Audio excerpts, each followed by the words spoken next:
Good day, ladies and gentlemen. This is Professor Ma from Singapore.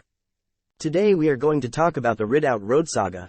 The Ridout Road Saga began when it emerged in early May 2023 that two ministers had rented black and white colonial bungalows along Ridout Road. People wondered if there was preferential treatment given to the ministers and whether they were paying less than fair market value. On the 26th of June 2023, two reports were released which showed that there was no wrongdoing or preferential treatment for the two ministers. The reports have reassured members of the public that there was no abuse of power or conflict of interest. However, if we analyze the numbers carefully, we will see that there could be failure to make productive use of our collective resources. Let me explain further. We can examine the circumstances of the bungalow at 26 Ridout Road. The expanded land area is 23,164 square meters. If 26 Ridout Road is rented out for 99 years at the current rate paid by the minister, the total rent would be about $31,500,000.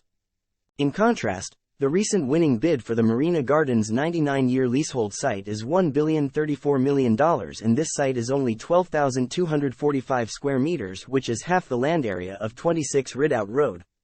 This means that we could have gotten 30 times the rental for a site that is half the size.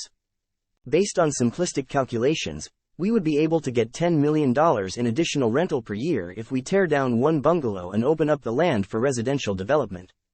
There are about 500 black and white bungalows in Singapore, and this would translate to about $5 billion additional revenue per year for the Singapore government if we were to do that for all 500 black and white bungalows. $5 billion is a lot of money, and we would not have had to raise the GST from 7% to 8% and subsequently 9% if we were able to make better use of the land from the 500 black and white bungalows. As we all know, raising the GST from 7% to 9% is supposed to generate $3,500 million in additional tax revenue per year.